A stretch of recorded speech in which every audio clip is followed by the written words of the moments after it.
So today I wanted to tell you guys about my experience upgrading to the iPhone 17 Pro Max. And if you guys have been following me on this channel, at least for a while, in a couple of my streams, I said to myself, you know what? I have the 15 Pro Max. I don't know if I want to upgrade to the 17 Pro Max. I don't know if there's enough there for me to upgrade. So here's the backstory. Had a 15 Pro Max. Actually, I still have it, but it's supposed to go in for a trade-in. So that's kind of like one of the reasons why I upgraded. The other thing was this. I thought the 15 Pro Max was good enough.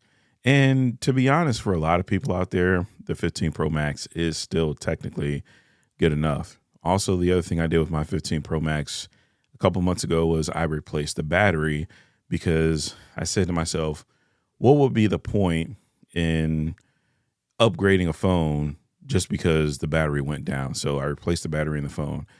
And in general, I had been pretty happy with the 15 Pro Max. And with the 17 Pro Max, I'm a creator, so the draw was there, right? It was like, should I go ahead and pre-order this thing? Should I get it now? There's like the whole bunch of like FOMO buying and all that stuff. So originally I put my feet into the stand. I was just like, no, I'm not going to get it. I'm just going to ride out the 15 Pro Max. And part of that was just due to fear. Like my fear was that I was going to get the 17 Pro Max and I wasn't going to make money back off of it. And this is just me being honest, just as a creator or whatnot. And so I just skipped it. I was like, well, I'll wait for a refurbished model to come out. I'll wait for a cheaper model to come out. And slowly but surely over time, I kind of just looked at it and I was like, you know what? I kind of want the phone, but I'm kind of scared to have an opinion and to go back on something that I said. So I walked it back and I said, you know what? Let me go ahead and get the phone. Okay. Let me get the phone. Let me at least use the thing. If I don't like it, I can take it back and nobody ever has to know about it. So I was looking online and I was just like checking the website every day because, 1 minute there would be a 512 model available. The next minute there would be a 1 terabyte model, but they were all spread out. And to me, the hardest thing to choose was a color because you had silver, you had orange, and you had blue. And to be honest, I actually chose a blue one, 512, had it in my cart, ready for pickup. And I believe this was like a couple of days ago. And I chickened out. I was like, no, I'm not going to do it. I'm just going to cancel it. And then a couple of days went past and I'm just like, man, why did I do that? But hey, things happen for a reason. So ultimately, I ended up getting a 17 Pro Max in the silver color, and it was a 256 model. And honestly, I just wanted to get the cheapest one that I could possibly get because I didn't want to be super tied to this phone. I wanted to have every reason in the world to return this thing if I didn't like one single thing about it. So part of that process, when I went to the Apple store and I just made up my mind, I'm like, look, I'm just going to get the phone. The thing that kind of helped me out was that I didn't trade in my 15 Pro Max right away. I'm waiting for Apple to send out a package and then, I'm supposed to send in the trading kit that way. But if I wanted to, I could still return this thing if I wasn't happy with it and I could keep my 15 Pro Max. I will say throughout maybe about 3 to 4 days of usage, as I started transferring my apps over, as I started getting used to the bigger screen and just kind of like the overall feel of the phone, I don't feel like I made a mistake. And I know that's kind of weird to say because, like I said, I had the strongest opinions on earth on why you shouldn't upgrade, but it's one of those things, and I keep running into this, and maybe you run into this as well. You say like, you don't need it, it's not worth it, it's not this, it's not that, but then you end up using the thing, and it kind of changes your mind a little bit. So what was the big thing about this phone that really changed my mind? Honestly, it's two things. I know some people out here have like these big, long, drawn out lists of all the stuff on the phone, but me, it was two things. Honestly, it's the screen, the the screen brightness, the nits, 3000 nits that you get outdoors, the peak brightness. Being able to look at this phone in direct sunlight is so much easier than my 15 Pro Max. 15 Pro Max has 2000 nits. It's nothing to scoff at. It's not, bad if you have 2000 nits or you have a 15 Pro Max. It's not bad at all. It's just, this is just a little bit better and it makes the life a little bit easier on me. And I'm cool with that, because sometimes that direct sunlight is kind of crazy. So I don't have to really mess with the screen as far as the brightness up and down as much as I did with the 15 Pro Max. The second thing is the battery life. And a lot of people look at battery life in terms of screen on time. They also look at battery life in the terms of, if I'm pushing this phone and I'm doing every single thing possible to try and drain this battery, how long does it last? I really don't look at it in those terms. I look at it in the terms of from when I wake up to when I go to sleep. And for the most part, ever since I got this phone, I've been able to use this phone throughout the day, not super heavy, but just normal usage.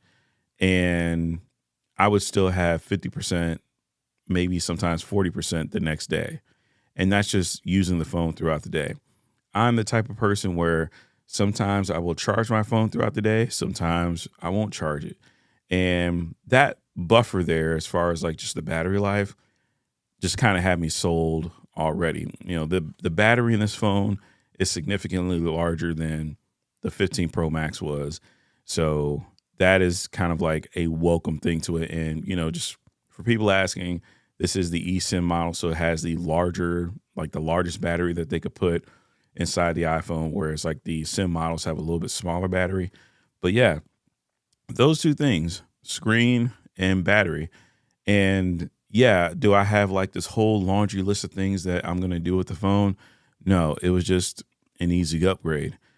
And part of the thing that made the upgrade easy is, one, the trade-in, because that knocked off a good amount of price. I think Apple gave me like $520 off of this phone for them to give me to give them the 15 Pro Max. And honestly, after 2 years, I don't feel like that's a real terrible deal. And it really does help out. I don't think that I would have gotten this phone full price on its own by itself. The second thing that helped out, and for those of you who may or may not know this, is I'm a veteran, so I'm able to go on to the Apple Veterans website, and the phone, basically I saved like 10% off of products. So if you're in the U.S. military, if you are a veteran, there is a Apple Veterans website you can go to if you Google it, and if you go through like the authentication process and everything like that, that helps out too. So I got 10% off of the phone. So these are all the things that kind of contributed to me buying this phone, and no script, just airing it out there, because I kind of hate trying to sit there and come up with all these different reasons like, oh, this is so amazing, and it did this and it did. I was just like, this is just real life. This is just how it happened. The other thing I wanted to talk about was just the overall experience and the fact that Apple really kind of makes it easy. And when I say that, is the easy thing is, if the phone is available, you just go online, you select what model, where you're going to pick it up, the time frame. If you're going to go pick it up at an Apple store, it's pretty easy. If you're going to get it shipped, once again, it's pretty easy.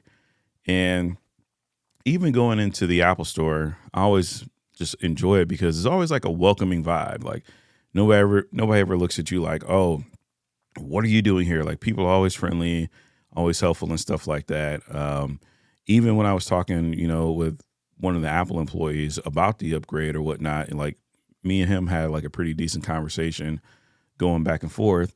And the other thing I decided to do while I was at the Apple store was I got the tech woven case. And I'll be honest, when I first saw the tech woven case, I was just like, nah, I'm not going to waste my time with it. Doesn't make sense, because the fine woven case that they came out with last year was very disappointing. And I was just like, I'm not going to mess with any Apple cases. I don't want to do it. However, when I went into the store and I looked at the fine woven case, and then I looked at the case that they had for the Beats case, and the Beats case was almost like $80, and then the fine woven case was like $50. I was like, you know what? I'm sorry, tech woven. I'll just go with the tech woven case. But as I started feeling like the material and really looking at it and seeing, how much of a better grip I have on the phone with this, it kind of changed my mind a little bit. And once again, I realized that some of my preconceived notions about certain things were just dead wrong. And I just need to just stick to just trying the product out first before having some super crazy response to it, because that's the popular thing in the tech community, is to have these like wild, outlandish takes and not to really live in, reality until you actually live in reality and see how good the things are.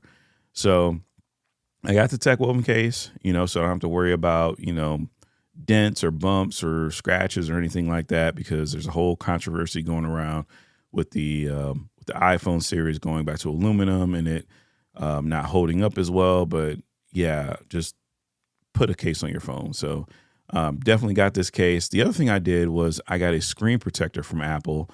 And my thing was this: I've gotten to the point in life where when I was younger, I wanted to do everything on my own to save as much money as possible. Like, I would go out and I would get the screen protector and I would install it myself, and I'd do all this stuff, to be like, yeah, I saved $30 or a case. I would like scroll through Amazon and try and find the cheapest case I possibly could and say, yeah, Apple, look, I didn't give you guys $50. I only spent $10 here.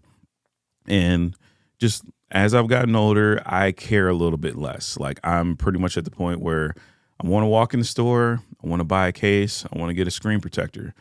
The process was pretty simple. They installed the screen protector pretty well, and the screen protector went directly on this phone as soon as I picked it up. I didn't waste any time trying to unbox the phone or do anything like that.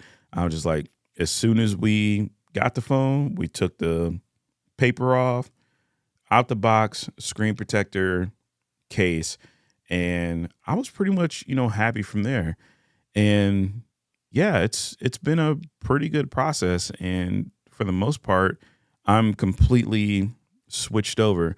There are some times, because I still have my 15 Pro Max until the trading kit comes, there are some times where I still like naturally grab my 15 Pro Max, but for the most part, the 17 Pro Max, I'm happy with it. I'm also happy at the camera control button. I know this is something that's been a little bit of, I guess, contentious, because some people love the camera button, some people hate it. But for me, I like it because it freed up my action button. So normally I would hold down the action button to open up my camera, but now I could just press the camera button and the camera opens up right away. I just have to get used to doing the single click, because if you hold it down, the visual intelligence thing comes up. But now I can free up my button up here, and now I can, mute the phone and unmute the phone, just like we used to have the mute switch. So definitely happy with that. But for the most part, that's like the first main experience. It's not unboxing. Maybe it's a first impressions. I'm not sure what I'm going to call this video.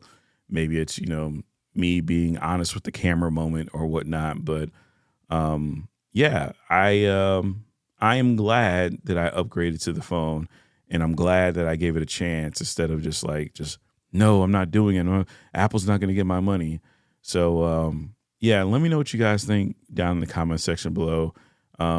If you upgraded, if you didn't upgrade, what you like, what you don't like. And then what I'm going to try and do is I'm just going to try and make some like useful content on the phone. I'm not going to sit up here and be like, hey, 5 things I hate about the phone or this. I'm just going to try and show people like cool things they can do with their phone or how to do things with their phone, because there's already enough negativity out there, and I'd rather just have people enjoy their products or try and figure out problems or solutions in that manner. So, all right, talked long enough. I'll see y'all in the next video. Peace.